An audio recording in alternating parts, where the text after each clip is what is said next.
दो दिन पहले हरियाणा के सोनीपत से सबसे निराशाजनक खबर आई है।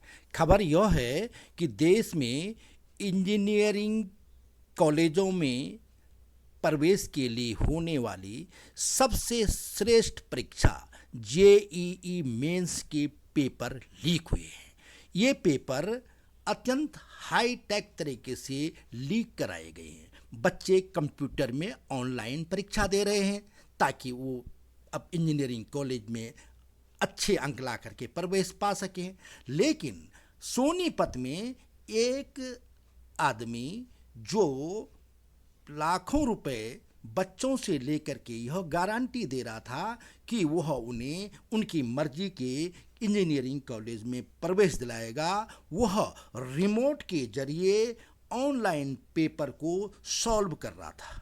वह एक तरह से हमारी उस व्यवस्था को धक्का बता दे रहा था, एक तरह से हमारी उस व्यवस्था में प्रश्न चिन्ह लगा रहा था, जिसमें हमारे अभिभावक, हमारे माता पिता बच्चों को सलाह देते हैं, गुरुजन बच्चों को सलाह देते हैं कि मेहनत करोगे, परिश्रम करोगे तो उसका फल तुम्हें जरूर मिलेगा, परिश्रम के बल पर तुम्हें सब कुछ हासिल होगा। यह व्यक्ति यह साबित करने का प्रयास कर रहा था कि परिश्रम कुछ नहीं होता है, पैसा ही सब कुछ होता है। और यह माफिया 15-15 लाख रुपए लेकर के बच्चों को उनके मर्जी के कॉलेजों में दाखिले के लिए हाईटेक तरीके से, रिमोट तरीके से उनके पेपर सॉल्व कर रहा था।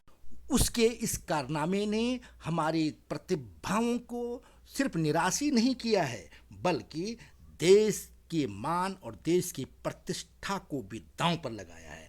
इससे हमारी पूरी परीक्षा प्रणाली पर सवाल खड़े हो गए हैं। हमारी पूरी परीक्षा प्रणाली सवालों के घेरे में आ गई है और दुनिया के सामने हमें सिर उठा करके चलना मुश्किल हो गया है। दुनिया को लग गया है कि भारत में जब सबसे बड़ी परीक्षा के लिए इस तरह से घोटाले होते हैं, 15-15 लाख रुपए कर लेकर के गधों को इंजीनियर बनने की कवायद होती है, तो वहाँ प्रतिभा का कोई अर्थ नहीं रह जाता है। पहले हमारे यहाँ से प्रतिभा पलायन यानी ब्रेन ड्रेन एक समस्या थी, लेकिन अब ब्रेन ड्रेन तो होना तय है, साथ ही देश की नाक भी कटी है।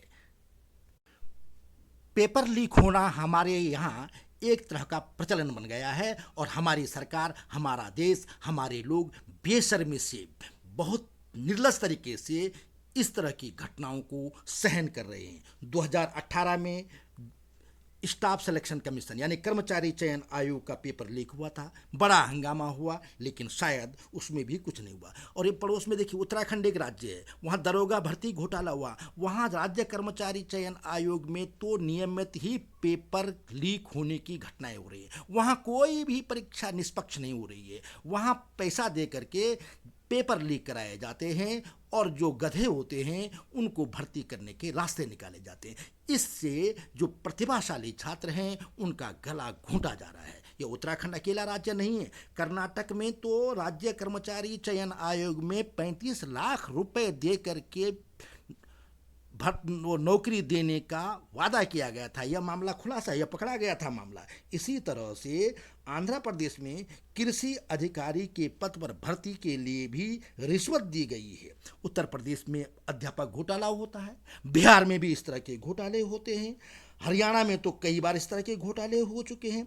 असम में भी पिछले साल पुलिस भर्ती घोटाला हुआ था, यानी पुलिस पे जो सिपाही हैं उनकी भर्ती के लिए भी पेपर लीक करवाए जा रहे हैं। वहाँ भी दलाल बैठे हैं, वहाँ भी माफिया काम कर रहे हैं। यानी जो परीक्षाएं हैं, हर परीक्षा में पेपर लीक करना एक फैशन बन गया। और यहाँ तो और छोड़िए, जो परीक्षाएं बोर्ड परीक्षाएं हैं, जो सीबीएसई इत्यादि जो कई राज्यों के बोर्ड परीक्षाएं हैं, वहाँ के पेपर भी लीक हो रहे हैं। यानी यह एक प्रचलन बन गया है और देश खामोश है। इसमें खामोशी बर्दाश्त नहीं की जानी चाहिए। यह खामोशी देश के भविष्य के साथ खिलवाड़ है। यह खामोशी देश के भविष्य पर सबसे बड़ा लांछन है। यह हमारी इज्जत पर लांछन है और हमारी उन प्रतिभाओं के साथ अन्याय है जो मेहनत करते हैं, दिन रात मेहनत करके जो है यह सपना देखते हैं कि वे परीक्षाओं में टॉप करेंगे, वे परीक्षाएं पास करेंगे। यह उनके साथ धोखा है, लेकिन उनके साथ यह धोखा पैसा दे करके करवाया जा रहा है। लोग लाखों रुपए दे करके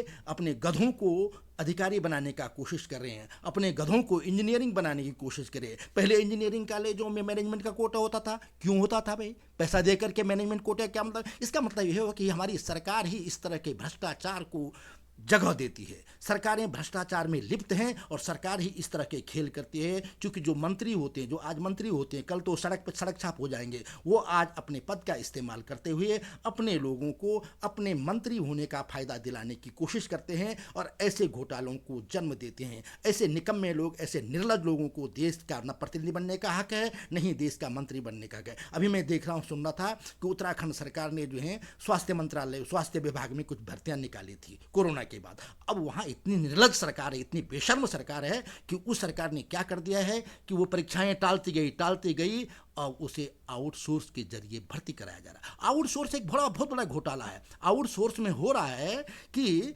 आप जिस आदमी को ठेका देते हैं वह एक कर्मचारी को रखने के लिए 20,000 रुपये सरकार से लेता है और देता 10,000 है। यह राज्यों में नहीं हो रहा है, केंद्र में बाकायदा इस तरह के ठेकेदार हैं। केंद्र सरकार के कई मंत्रालयों में ठेकेदार बैठे हुए हैं जो आउटसोर्स के जरिए इस तरह से भर्ती करा रहे हैं। यानी सरकार के नाक के नीचे, यानी घोटाले का काम हमारी सरकार करा रही है। और अब सरकार को यदि अपनी इज्जत बचानी है, सरकार को यह देश की प्रतिष्ठा बचानी है, सरकार को यह देश का मान बचाना है, सरकार को यदि अपने प्रतिभाशाली बच्चों को निराश नहीं होने देना है, तो उसे सख्त कानून बनाना चाहिए। हरियाणा सरकार ने कानून बनाया था बीच में कि घोटाला जो पेपर लीक करवाएंगे उन्हें 10 साल की सजा होगी और 10 लाख रुपए का जुर्माना होगा। इस तरह के कानून तो बन जाते हैं, लेकिन उनका पालन बिल्कुल नहीं होता है। होना यह चाहिए कि जैसे SC/ST एक्ट में है कि आप किसी के लिए जाति सूचक शब्दों का इस्तेमाल करते हैं, किसी महिला से छेड़खानी का जो कानून है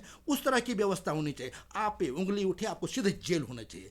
जेल उनको भी होनी चाहिए जो रिश्वत की पेश करते हैं। पेरेंट्स को पहले जेल होनी चाहिए। जो माता पिता अपने गधों को आगे निकालने की पैसे के बल पर कोशिश करें, उन्हें सबसे पहले जेल होनी चाहिए। उनके व्यवसाय को चौपट किया जाना चाहिए, उनके कारोबार को चौपट किया जाना चाहिए। अगर वो सरकारी नौकरी में, किसी नौकरी में, तो वहाँ से उसे निकाल देना चाहिए। यह सबसे पहले कार्रवाई होनी चाहिए। उसके बाद दलालों के खिलाफ कार्रवाई होनी चाहिए और यह काम केंद्रीय स्तर पर होना चाहिए। केंद्र सरकार को इसमें पहल करने की जरूरत है, क्योंकि देश का सवाल है, क्योंकि देश की प्रतिष्ठा का सवाल है, क्योंकि देश के बच्चों के भविष्य का सवाल है, क्योंकि देश की प्रतिभाओं को बचाने का सवाल है। इसलिए हमारे प्रधानमंत्री जी को खुद आगे आकर के, चूंकि वो बहुत निचले स्तर से देश के शीर्ष पर पहुंचे हैं, आज दुनिया उनका सम्मान करती है। मोदी जी को सामने आकर के इसके लिए कड़ी व्यवस्था करनी चाहिए। ऐसा सख्त कानून बनाना चाहिए कि देश के गरीब को भी पारदर्शी तरीके से अपनी मेहनत के बल पर आगे बढ़ने का मौका मिले। और जो दलाल हैं, जो पैसा, जो ये घोटालेबाज हैं, जो काले पैसे वाले हैं, इनकी नाक पर जो है इनको जो है धक्का मिलना चाहिए। इनको आगे बढ़ने का मौका नहीं मिलना चाहिए। इनकी सोच पर जो है विराम लगा देना चाहिए कि पैसा नहीं, प्रतिभा सब कुछ होती है। मुश्किल यह है कि हमारी सरकार के काम भी कई बार जो है बेकार होते हैं। हमारी सरकार ने 2017 नवंबर में नेशनल टेस्टिंग एजेंसी बनाई, जिसमें कई परीक्षाओं को आयोजित करने का जिसको जिम्मा सौंपा गया था। लेकिन यह एजेंसी शुरू से ही घोटालेबाज साबित हुई है। यह पूरी तरह से असफल रही है। इसके तहत कोई भी परीक्षा निष्पक्ष तरीके से नहीं हो पाई है। अब या यूँ कहिए कि उसके बाद जो पेपर लीक की घटनाएं तेजी से हुई है। इसके अफसरों को जेल होनी चाहिए। इसके जो दलाल हैं, इसके जो अंदर अफसर बैठे हुए हैं, जो घोटालों में घिरे हुए हैं, उनके खिलाफ सख्त जांच होनी चाहिए। और इस तरह की एजेंसी की कोई ज़रूरत नहीं है यदि वो पारदर्शी तरीके से काम नहीं कर सकते। उम्मीद है कि सरकार इस दिशा में जरूर कोई अच्छा कदम उठाएगी। मेरा यह मुद्दा अच्छा लगे तो इस वीडियो को जरूर सब्सक्राइब करें।